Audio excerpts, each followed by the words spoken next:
basically kan biasa releasing. So it's probably like beberapa yang aku udah pernah pelajari gitu ya, control freak, terus lebih ke patternnya sih. Oke, Kalau control freak. Kalau misalnya kita releasing di sini sedangkan belum. Contoh-contoh, mungkin contoh case-nya. Control freak terus kayak, kalau bayangin, kalau kamu jadi kaya banget, orang tuh bakalan ngomong apa tentang kamu? Oh, jadi, maksudnya poinnya yang poin. Jadi misalkan ini ya, saya sempat pernah, ini contoh lagi. Kalau jadi kaya banget, aku tuh nggak bisa waktu itu membayangin uang triliunan masuk ke kantong aku, karena menurut aku tuh membayangin orang-orang kamu tuh bebannya pasti berat. Nah, itu kayak gitu. Mungkin kasih beberapa contoh dan gimana rilis. Ya, jadi memang ada banyak matriks yang mempengaruhi biasanya kalau misalkan sampai terjadi yang namanya inversion. Inversion itu pola di saat kita mengundang sesuatu yang justru tidak kita inginkan. Makanya kalau tadi Cici bilang kok jeblosnya itu masuknya misalkan kayak loss lagi, dan itu kejadian yang berulang terus menerus. Nah, kenapa bisa sampai orang masuk ke gini? Misalkan kalau sekali kita kena yang semua pattern yang terkait dengan kayak ketakutan yang berlebihan, biasa itu muncul dari great loss. Jadi ketika kita mengalami sebuah kejadian besar yang sangat-sangat signifikan, yang itu kayak kasih damage banget di dalam hidup kita. Kalau saya tadi yang 98, nah itu kan kayak damaging banget. Kalau Jalen mungkin kayak melihat yang ada di masa lalunya ada case-nya sendiri. Ya, jadi setiap kita itu yang inilah yang bikin kita akhirnya jadi ketakutannya, yang bikin kita jadi cantik. Misalnya kan saya pengennya untuk ini bisa berhasil, tapi di sini enggak deh, nanti gagal lagi gimana ya? Gagal lagi gimana ya? Aduh, kalau gagal lagi.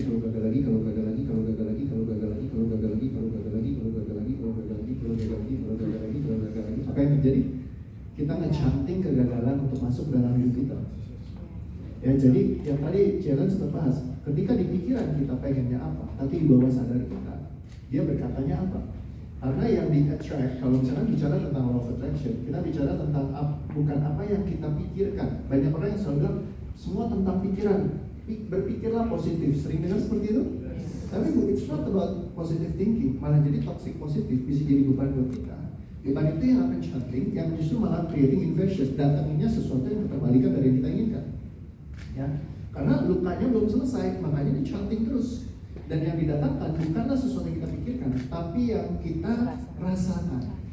Jadi kalau misalkan itu yang perasaannya, itu true untuk diri kita gitu loh. Itu dianggap sebagai sebuah kebenaran. Kalau cara yang lama, biasanya kita akan mensugesti diri, afirmasi, sering dengar. Dan jadi kasih afirmasi, kasih program positif. Nah, program positif itu kalau saya ilustrasikan kayak gini misalnya. Dulu awal kita lahir, misalkan bersih nih, nggak ada masalah, nggak ada beban emosi apa-apa. Ya, terus habis itu dalam kehidupan kita ngalamin sebuah ketakutan, beban yang muncul. Nah, program positif itu adalah menambahkan sebuah program, misalkan program positifnya dimasukin dengan berharap melawan program negatif yang ada di dalam. Nah, jadi kayak tumpang tindih antara program negatif dan program positif. Nah, tapi gimana cara langkahnya sebenarnya? Jangan kita sekedar masukin program positif, tapi yang negatifnya kita buang dulu. Nah, banyak orang yang nggak punya sequence buat membuangnya seperti apa. Nah, jadi patternnya kita perlu cek nanti satu-satu. Misalkan salah satu tadi Jalen bilang, kalau misalkan kamu punya segala-galanya, misalnya, apa sih yang paling kamu takutkan? Mati. Nah, misalnya takut mati. Ada yang takut, setiap kita tuh punya fear-nya macam-macam. Ini salah satu pattern yang kita cek biasanya. Jadi kayak past, present, future. Future ini matrix future. Ketika di masa depan, kalau misalkan saya sukses, berhasil, apa yang paling saya takutkan? Misalnya kayak Jalen tuh banyak banget. Oh, saya takut nanti banyak tanggung jawabnya. Makin besar company saya, makin banyak saya harus berurusan dengan banyak orang gitu loh. Terus resikonya tuh makin begini. Akhirnya jadi banyak banget. Nah, ada juga yang punya ketakutan kalau misalkan saya makin sukses, nanti banyak saudara-saudara yang datang menyumbang sama saya. Ada juga yang saya pernah menemui ya, ini banyak terjadi. Yeah.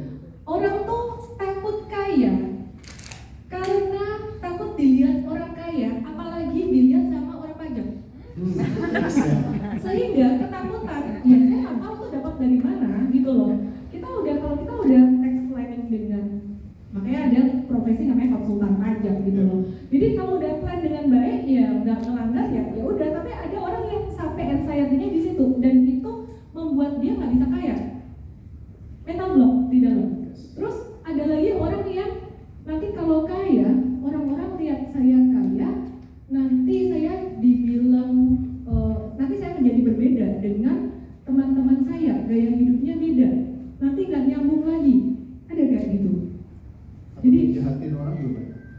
Karena orang kaya kan sering kali kita kayak dengar-dengar orang kaya dijahatin orang, itu sangat-sangat takut.